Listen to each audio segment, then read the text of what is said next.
Dr. Alex Rodriguez had never imagined his life would become so complicated. For 15 years, he had been doing what he loved most, helping farmers grow better crops without destroying the land. His small office in downtown Portland was nothing fancy. Just a desk covered with soil samples, a bookshelf full of agricultural journals, and photos of smiling farmers from around the world. Alex wasn't the kind of scientist you'd see on magazine covers. He wore simple clothes, drove an old Honda, and preferred spending time in muddy fields rather than fancy conferences. But what he lacked in glamour, he made up for in results. The farming techniques he developed were changing lives in ways that even surprised him. It all started 12 years ago when he visited a small village in Guatemala. The farmers there were struggling. Their crops were failing, the soil was getting worse each year, and families were going hungry. The chemical fertilizers and pesticides they were told to use cost more money than most families made in a month. It was a vicious cycle that seemed impossible to break. Alex spent 3 months living with these families, sleeping in their homes, eating their food, and working in their fields. He wasn't there as some outside expert telling them what to do. He was there to learn and help. Together, they experimented with different ways of growing food that worked with nature instead of fighting against it. The breakthrough came when they started mixing certain plants together. Some plants, Alex discovered, actually helped each other grow better. They shared nutrients through their roots and protected each other from harmful insects. It was like creating a community in the soil where everyone helped everyone else. They also learned to make their own natural fertilizer from things that were already around: kitchen scraps, fallen leaves, and animal waste. Instead of buying expensive chemicals, farmers could create everything they needed right on their own land. The results were amazing. Crops grew bigger and healthier. The soil became rich and dark instead of hard and lifeless. Word spread quickly through the village. Families who had been ready to give up on farming suddenly had hope again. Their children weren't going to bed hungry anymore. The success was so dramatic that farmers from neighboring villages started showing up to learn these new methods.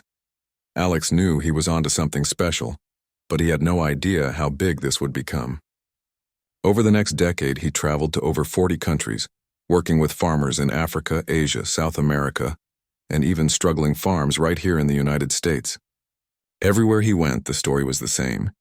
Farmers were trapped in a system that promised easy solutions but delivered expensive problems.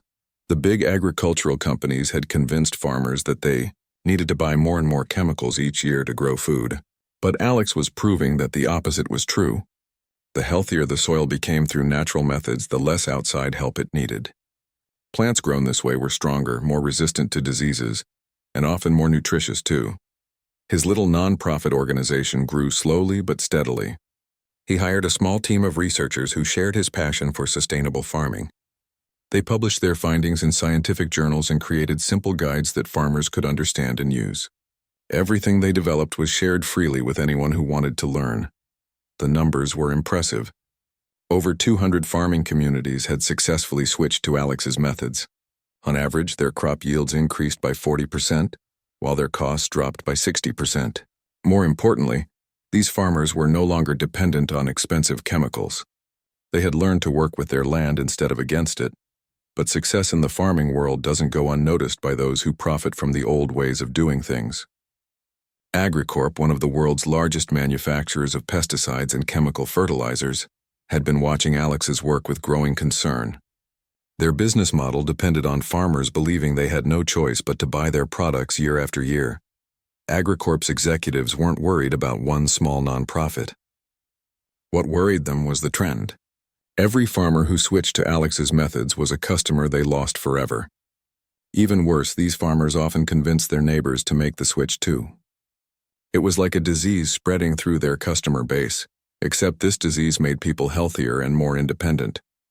The company's legal team started looking for ways to discredit Alex's work. They hired private investigators to dig into his background, hoping to find something they could use against him. They funded studies designed to show the dangers of organic farming. They even planted negative stories in agricultural trade magazines.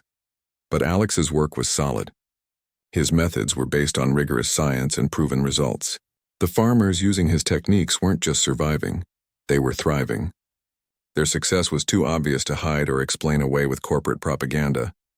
That's when AgriCorp decided to try a different approach. If they couldn't attack the science, maybe they could attack the scientist. They needed to make Alex look dangerous, irresponsible, or incompetent in front of a large audience. Television would be perfect for this kind of character assassination. AgriCorp had friends in high places, including board members who sat on the boards of major media companies. A few phone calls were made, favors were called in, and suddenly Alex received an invitation that would change his life forever. Channel 7 News, one of the most watched morning shows in the country, wanted to interview him about sustainable farming. The producer who called him sounded genuinely interested in his work. She mentioned that they wanted to do a segment on innovative solutions to global food challenges. It seemed like the perfect opportunity to share his message with millions of people. Alex was excited but nervous. He had done small interviews before, mostly with farming magazines and local news stations. But this was national television. The reach would be enormous. He could potentially inspire thousands of new farmers to try sustainable methods. He spent weeks preparing for the interview. He gathered his best research, practiced explaining complex ideas in simple terms, and even brought along photos of the families his work had helped. He wanted to make sure viewers understood that this wasn't just about farming techniques. It was about giving people hope and independence. What Alex didn't know was that his invitation wasn't what it seemed. The interview had been arranged not to showcase his work, but to destroy it. AgriCorp had provided talking points, statistics, and even suggested questions designed to make Alex look foolish and dangerous. They had also arranged for two of their own executives to appear on the show as balanced voices in the discussion. The trap was set. Alex was walking into a carefully planned ambush, completely unaware that his appearance on live television was meant to be the end of his career, not the beginning of something bigger. The Channel 7 news studio felt colder than Alex had expected. The bright lights made everything look harsh and artificial, nothing like the warm, natural environments where he usually worked. As he sat in the guest chair, adjusting his tie for the third time, he tried to calm his nerves by thinking about the farmers whose stories he was here to tell. The show's host, Rebecca Stone, had been friendly enough during their brief chat before going live. She seemed genuinely interested in his work and asked thoughtful questions about sustainable farming. Alex felt more confident as the makeup artist finished powdering his face and the studio crew made their final preparations. What Alex didn't notice was the tension in the room. The producers were having hushed conversations with two men in expensive suits who had arrived just minutes before airtime. These men weren't part of the original plan Alex had been told about. They were last-minute additions to what was supposed to be a simple interview. The red light came on, and Rebecca's demeanor changed instantly. Her warm smile became more professional, almost cold. The camera focused on her as she began the segment. "Good morning. I'm Rebecca Stone. Today we're discussing a controversial approach to farming that some say could revolutionize agriculture, while others warn it could lead to global food shortages. With us is Dr. Alex Rodriguez, who promotes what he calls sustainable farming methods." Alex felt his stomach drop. Controversial? Global food shortages? This wasn't how the segment had been described to him at all. But before he could process what was happening, Rebecca continued. "Also joining us are Robert Mitchell from the Agricultural Safety Institute and David Chen from the Global Food Security Foundation." The camera panned to show the two men in suits sitting across from Alex. Their credentials sounded impressive, but Alex had never heard of either organization. "Dr. Rodriguez," Rebecca began, her voice sharp and accusatory, "you've been promoting farming methods that abandon proven scientific approaches. How do you respond to critics who say you're essentially gambling with the world's food supply?" The question hit Alex like a punch to the gut. This wasn't the thoughtful discussion about innovation he had prepared for. This was an attack. He took a deep breath and tried to respond calmly. "Well, Rebecca, I wouldn't characterize my work that way at all. The methods we've developed are based on solid scientific research and have been proven successful in over 200 farming communities worldwide. These aren't untested theories. They're practical solutions that are already feeding families and improving lives." Robert Mitchell jumped in before Alex could say more. "Dr. Rodriguez, with all due respect, anecdotal evidence from small farms isn't the same as peer-reviewed scientific research. The agricultural methods that feed the world today went through decades of rigorous testing. Are you really suggesting we abandon that for unproven experiments? Alex felt the conversation spinning out of control. These aren't experiments. We have documented increases in crop yields, improved soil health, and reduced costs for farmers. I'd be happy to share the data. But what about the failures? David Chen interrupted. What about the farms that tried these methods and lost their crops? You don't talk about those, do you? Alex was confused. I'm not aware of any systematic failures. In fact, the success rate has been remarkably consistent across different climates and crop types. Rebecca leaned forward aggressively. Dr. Rodriguez, isn't it true that you have no formal training in large-scale agricultural management? Your background is in environmental science, not feeding millions of people. The personal attack stung, but Alex tried to stay focused on the facts. My educational background includes both environmental science and agricultural studies. But more importantly, I work directly with farmers who have generations of experience. This isn't about one person's credentials, it's about solutions that work. Robert Mitchell pulled out a folder filled with papers. We have documentation here of several instances where organic farming methods led to crop failures, and even foodborne illness outbreaks. How do you reconcile promoting these risky approaches when people's health is at stake? Alex knew he was being set up, but he couldn't figure out how to fight back against accusations that seemed designed to confuse rather than inform. I think there may be some misunderstanding about what sustainable farming actually involves. It's not about avoiding all modern techniques. It's about using natural processes to create healthier, more productive farming systems. But at what cost? David Chen pressed. The current agricultural system feeds 7 billion people. Are you willing to take responsibility when your methods fail and people go hungry? Rebecca nodded gravely. That's a serious concern.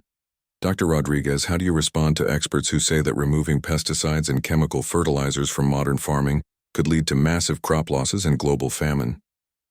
Alex felt trapped. Every question was loaded with false assumptions, and every attempt to correct those assumptions was met with more accusations. The two industry representatives clearly had talking points prepared for any response he might give. I need to clarify something important, Alex said, trying to regain control of the conversation. Sustainable farming doesn't mean removing all tools from agriculture.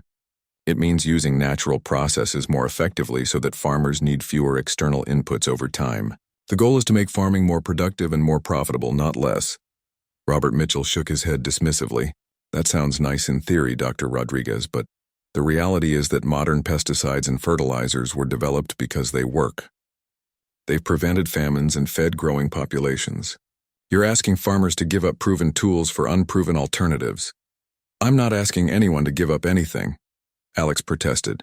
I'm offering additional tools that many farmers have found more effective and affordable than what they were using before.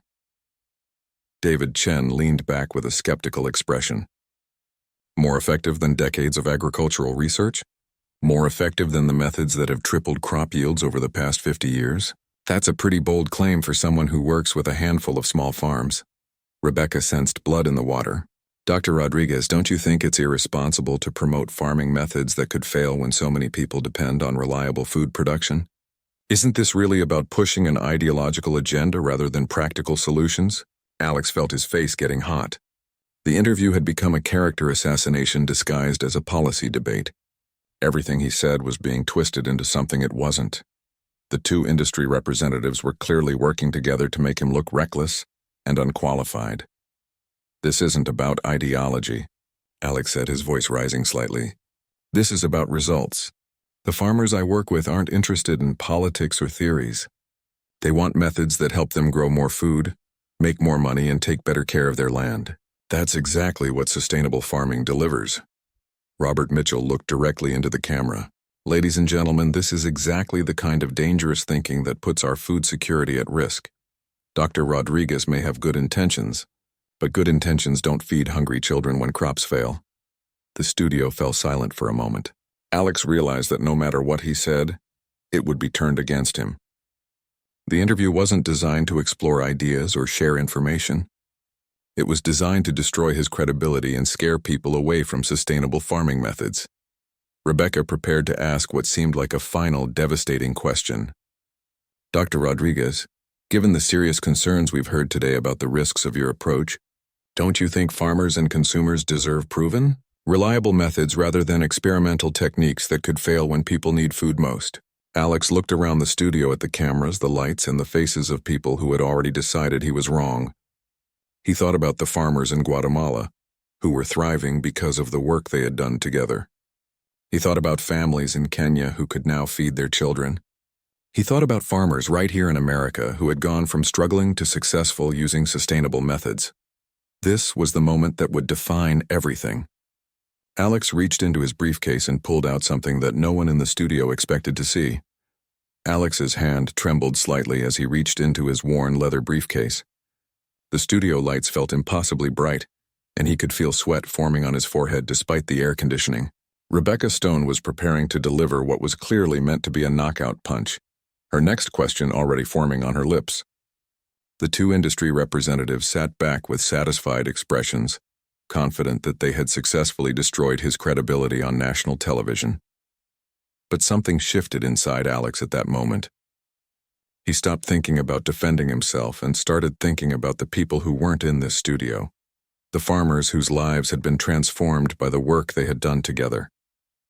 He thought about Maria, a widow in Honduras who had tripled her corn harvest using sustainable methods and was now able to send her daughter to university. He thought about James, a struggling farmer in Iowa who had saved his family farm from bankruptcy by switching to natural growing techniques. These people deserved better than a corporate hit job disguised as journalism. Their stories deserved to be told, not buried under a pile of fear and misinformation. "You know what?" Alex said quietly, interrupting Rebecca before she could ask her next question. "I think we're having the wrong conversation here." The studio fell silent. This wasn't part of anyone's script. Rebecca looked confused. The two industry representatives exchanged worried glances, and the camera operators weren't sure where to focus.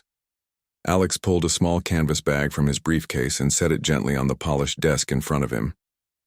The bag was old and stained, clearly well-traveled. It looked completely out of place in the sleek television studio. "All of you are talking about theories and risks and what might happen," Alex continued, his voice growing stronger. "But I brought something here today that I think tells a different story." Rebecca tried to regain control of the interview. "Dr. Rodriguez, we really need to address the serious concerns that have been raised." "The concerns are fair," Alex interrupted, surprising everyone by agreeing. "Food security is serious. Feeding families is serious. Making sure farmers can make a living is serious. That's exactly why I want to show you this." He opened the canvas bag and carefully poured its contents onto the desk. Dozens of seeds scattered across the smooth surface, some dark brown, others golden, a few black with white spots. They looked completely ordinary, the kind of seeds you might find at any garden center or farm supply store. The camera operators zoomed in automatically, though they had no idea why they were filming seeds on a news desk. Rebecca stared at the display, clearly wondering if Alex had suffered some kind of mental breakdown on live television. "These look like regular seeds to you, right?"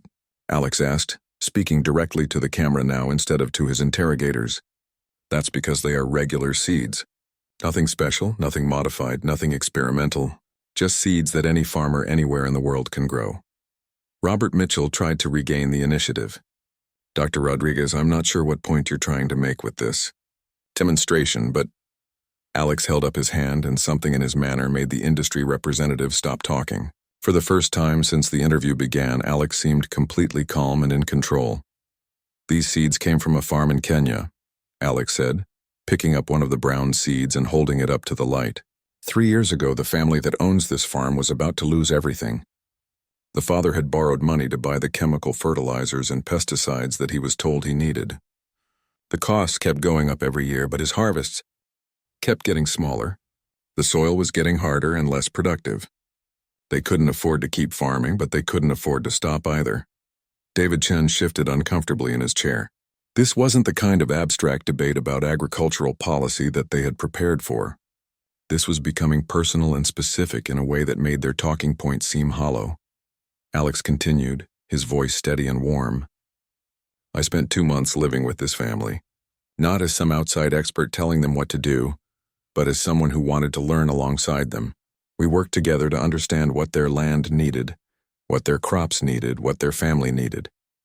He picked up another seed, this one golden yellow. "We started small, We planted test plots using different methods. We composted kitchen scraps and animal waste to create natural fertilizer. We planted certain crops together because they help each other grow. We use plants that naturally repel harmful insects instead of chemical pesticides. Rebecca tried to interrupt again.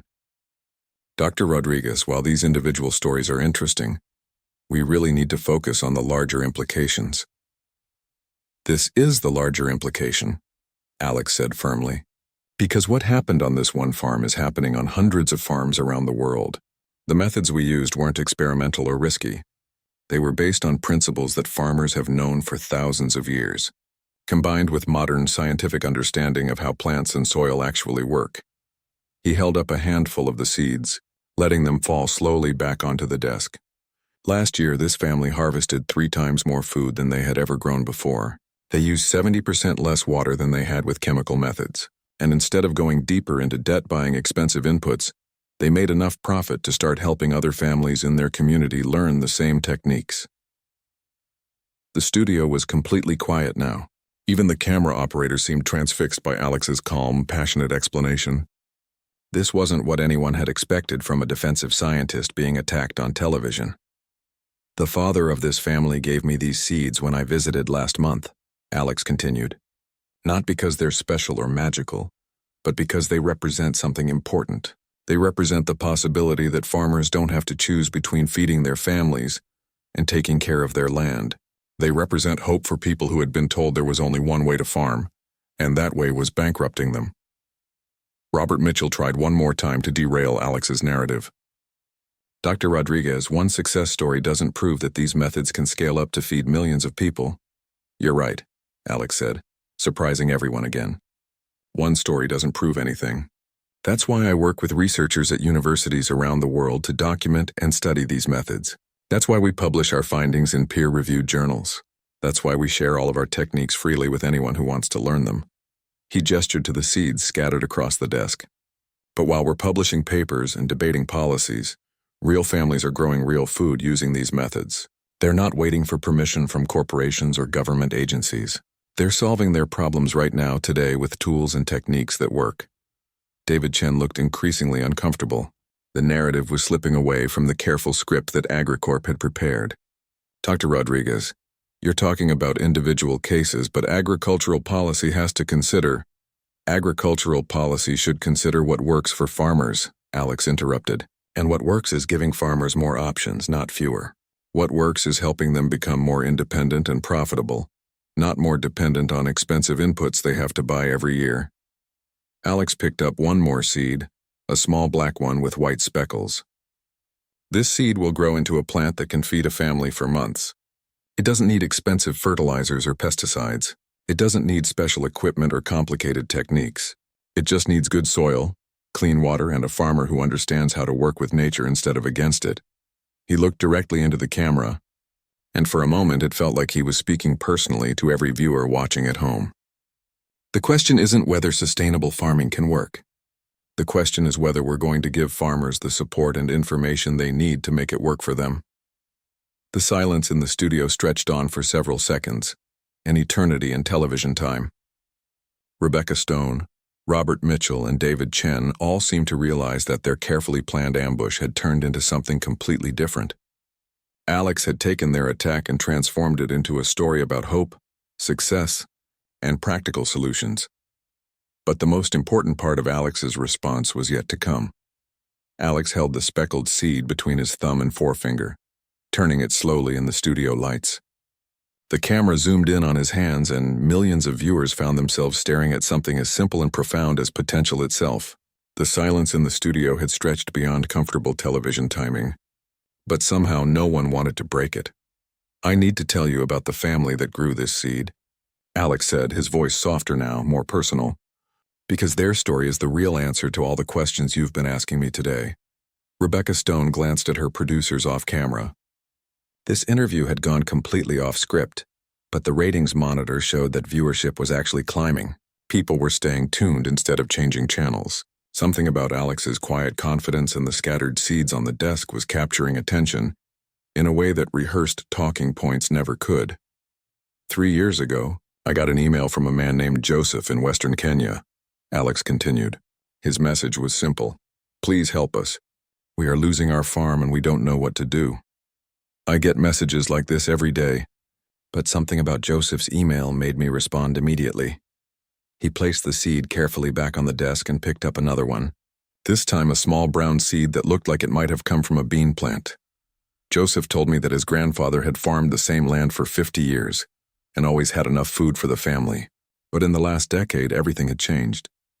A large agricultural company had convinced farmers in the area that they needed to use modern methods. Chemical fertilizers, pesticides, hybrid seeds that had to be purchased new every year. David Chen shifted in his chair, clearly uncomfortable with where this story was heading. Robert Mitchell stared at his notes, probably looking for a way to redirect the conversation back to their prepared talking points. At first, these new methods seemed to work, Alex continued. The harvests were bigger than they had ever been. The agricultural company praised the farmers for being progressive and modern. But then something strange started happening. Each year the farmers needed to use more chemicals to get the same results. The soil was becoming hard and lifeless, beneficial insects were disappearing, and the costs kept rising. Alex's voice grew stronger as he spoke, his passion for the subject overriding any nervousness about being on television. By the third year, Joseph's family was spending more money on inputs than they were making from their crops. They had to borrow money to buy seeds, fertilizer, and pesticides. When the harvest wasn't enough to pay back the loans, they had to borrow more money just to plant the next season. He gestured to the seeds scattered across the desk. This is the cycle that millions of farmers around the world are trapped in. They're told that they need to buy more and more products to grow food, but each year they become more dependent and more desperate. Rebecca tried to steer the interview back toward controversy. Dr. Rodriguez, aren't you essentially arguing against agricultural progress? These modern methods you're criticizing have helped feed a growing global population. Alex nodded thoughtfully. That's a fair question, Rebecca, and I'm not against progress at all. Real progress means finding better solutions, not just more expensive ones. What I discovered when I went to visit Joseph's family is that the most advanced agricultural science actually supports working with natural systems, not against them. He picked up several seeds and let them rest in his palm. We spent 6 months together learning how to restore the health of their soil. We didn't use any special equipment or expensive products. We used composted organic matter to feed the soil microorganisms that plants depend on. We planted cover crops that naturally fix nitrogen from the air. We encouraged beneficial insects by providing them with habitat. Robert Mitchell jumped in, clearly trying to regain control of the narrative. Dr. Rodriguez, these traditional methods you're describing simply cannot produce the yields needed to feed today's population. The science is clear that modern agricultural inputs are necessary for high productivity. Alex turned to face him directly. I'm glad you mentioned science, Robert, because the science actually shows something different. In Joseph's case, our soil tests revealed that after just one growing season using sustainable methods, the biological activity in his soil had increased by 300%. The water retention improved dramatically, and the nutrient content of the soil was higher than it had been in years. David Chen frowned. But what about actual crop yields? Soil health doesn't matter if you can't produce enough food. That's exactly what Joseph was worried about too, Alex replied. He was scared to trust these new methods because his family's survival depended on a good harvest. So we started small. We converted just 1 acre of his farm while continuing to use chemical methods on the rest of the land. Alex held up the speckled seed again. The seed came from that test acre. The plants grown using sustainable methods produced 40% more food than the plants grown with chemicals. But more importantly, they were healthier, more resistant to drought and disease, and they tasted better too. The studio was quiet again. Even the technical crew seemed to be listening intently. Alex had transformed what was supposed to be a hostile interrogation into a compelling story that painted a vivid picture of real people solving real problems. The following year, Joseph converted his entire farm to sustainable methods, Alex continued. His yields increased by an average of 35% across all his crops. His input costs dropped by 60% because he was no longer buying expensive fertilizers and pesticides. For the first time in years, his family made a profit from farming. Rebecca leaned forward. But surely this is just one isolated success story. How do we know these methods work consistently across different environments and crops? Alex smiled for the first time since the interview began. That's the beautiful thing about this story, Rebecca. Joseph didn't keep this knowledge to himself. He started teaching other families in his community. Within 2 years, over 50 farms in the area had successfully converted to sustainable methods. The results were so consistent that the regional agricultural office started sending extension agents to learn from Joseph. He gestured broadly to all the seeds on the desk. Each one of these seeds represents a different farm, a different family, a different success story. I have seeds from farmers in Guatemala who are now exporting organic coffee to Europe. Seeds from farmers in Iowa who saved their family farms from bankruptcy. Seeds from farmers in Bangladesh who are growing enough food to feed their villages and sell surplus at local markets. David Chen looked increasingly frustrated. Dr. Rodriguez, you're making this sound too easy. If these methods are so effective, why aren't more farmers using them? Alex's expression grew more serious. That's probably the most important question anyone has asked today, David. And the answer is that many farmers don't know these methods exist. They've been told repeatedly that there's only one way to farm successfully, and that way involves buying products from large corporations every year. He picked up a handful of seeds and let them fall slowly back onto the desk. But farmers are smart people. When they see their neighbors succeeding with sustainable methods, they want to learn. When they realize they can reduce their costs while increasing their yields, they're eager to make the switch. The biggest barrier isn't the farming itself. It's access to information and support. Robert Mitchell made one last attempt to discredit Alex's message. Dr. Rodriguez, don't you think it's irresponsible to encourage farmers to abandon proven methods for experimental techniques? What happens when these organic methods fail and people go hungry? Alex looked directly into the camera, and his voice carried a conviction that had been building throughout the interview. Robert, I think it's irresponsible to keep farmers trapped in a system that's making them poorer and more desperate every year. The methods I'm sharing aren't experimental. They're based on the most advanced agricultural science available, combined with thousands of years of farming wisdom. He held up one final seed, a golden kernel that caught the studio lights beautifully. The seed represents something that should give hope to everyone who cares about feeding the world. It represents the possibility that farmers can be successful and independent. It represents the possibility that we can produce abundant food while taking care of the land. And it represents the possibility that families, like Joseph's, don't have to choose between feeding their children and preserving their future. The camera stayed focused on Alex's face as he delivered his final point, and viewers at home could see the genuine passion and conviction in his eyes. The red recording light went off, but nobody in the studio moved. Alex sat quietly, still holding the golden seed, while Rebecca Stone stared at her notes with a confused expression. The two industry representatives looked like they had just watched their carefully planned strategy explode in front of millions of viewers. That's a wrap, called the floor director, but his voice seemed to come from far away. The spell that Alex had cast with his simple story and scattered seeds was still hanging in the air. Rebecca finally looked up from her papers. Dr. Rodriguez, that wasn't what we expected today. Alex carefully gathered the seeds from the desk, placing each one back in the canvas bag with the same gentle attention he had shown throughout the interview. Sometimes the truth isn't what people expect, Rebecca, but it's still the truth. As Alex packed up his briefcase and left the studio, he had no idea that his life was about to change in ways he never could have imagined. The interview that was supposed to destroy his reputation was already being shared across social media platforms.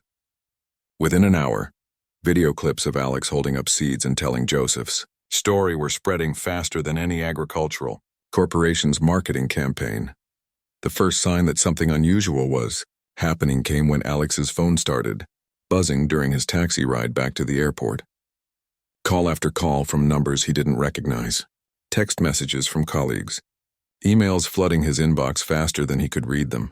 By the time his plane landed in Portland 6 hours later, the clip of Alex's response had been viewed over 2 million times. But more importantly, it had been shared by people who normally never talked about farming: teachers, office workers, students, parents. Something about his simple, honest message had resonated far beyond the agricultural community. The first major donation came in that evening, $50,000 from a retired teacher in Minnesota who had been moved by Joseph's story. The note attached to the donation was simple.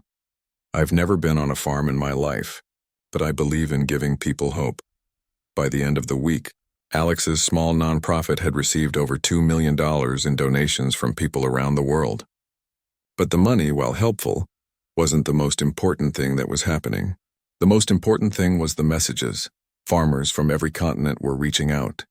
Some wanted to learn sustainable methods for their own operations. Others wanted to share their own success stories. Many had been using similar techniques for years, but had never been taken seriously by agricultural experts or government officials. A farmer from Vietnam sent photos of his rice paddies, where he had been using natural fertilizers and pest management for decades. His yields were consistently higher than his neighbors who used chemical methods, but no one had ever asked him to teach his techniques to others. A woman from Brazil described how she had saved her family's cattle ranch by switching to rotational grazing and natural grassland management. Her costs had dropped dramatically while her livestock became healthier and more productive. A group of farmers from India explained how they had formed a cooperative to share knowledge about organic farming methods. They were now producing enough food to feed their entire region, while earning enough profit to send their children to university. But perhaps the most surprising response came from within the agricultural industry itself. Quietly, privately, researchers and extension agents began reaching out to Alex. Many had been studying sustainable farming methods for years but had been discouraged from promoting them by corporate pressure and institutional bias. A soil scientist from a major university admitted that her research had consistently shown the benefits of natural farming methods, but she had been warned not to publish findings that might threaten industry partnerships.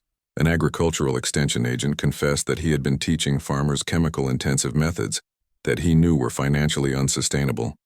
Because those were the only methods his agency was allowed to promote, AgriCorp's stock price began dropping within days of the interview. Investors weren't just worried about the immediate public relations damage. They were starting to question the long-term viability of a business model that depended on farmers buying more and more expensive products every year. The company's board of directors demanded answers. How had a simple television interview gone so wrong? How had their carefully planned attack on a small nonprofit turned into a public relations disaster that was costing them millions of dollars? More troubling for AgriCorp was the trend that Alex's interview had accelerated. Farmers who had been considering sustainable methods now had the confidence to make the switch. Agricultural schools that had been quietly developing organic farming programs suddenly found themselves flooded with interested students and funding requests. 3 months after the interview, Channel 7 News made an unprecedented decision. They hired Alex as a regular contributor for their morning show. The interview that was supposed to end his career had instead launched him into a platform where he could reach millions of people every week. The irony wasn't lost on anyone. The network that had tried to destroy Alex's credibility now found that their highest-rated segments were the ones where he told stories about to farmers around the world who were succeeding with sustainable methods. But the real transformation was happening far from television studios and corporate boardrooms. It was happening in fields and farms around the world, where ordinary people were discovering that they had more options than they had been told. Joseph, the farmer from Kenya whose story had started everything, became something of a celebrity in the sustainable agriculture world. Visitors from around the globe came to see his farm and learn his techniques. He started a training center where farmers could spend weeks learning sustainable methods and then return to their own communities to teach others. The seeds that Alex had scattered on that news desk had grown into something much bigger than anyone could have predicted. They had become symbols of possibility, hope, and the power of truth to overcome even the most carefully planned deception. A year later, Alex received a letter from a young farmer in Ohio. "Dr. Rodriguez," it read, "I saw your interview on TV and decided to try sustainable farming on my family's land. I wanted you to know that we just had our best harvest ever, and we did it without buying a single chemical input. My grandfather always said the land would take care of us if we took care of it. Thank you for helping me remember that he was right."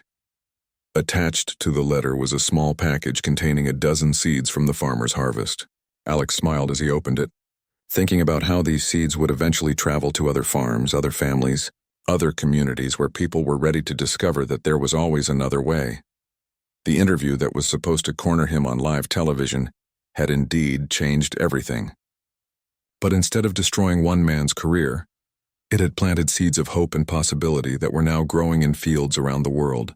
And like all the best seeds, they would continue to spread and multiply, carried by the wind of truth in the hands of people who refused to accept that there was only one way to grow food, raise families, and build a better future.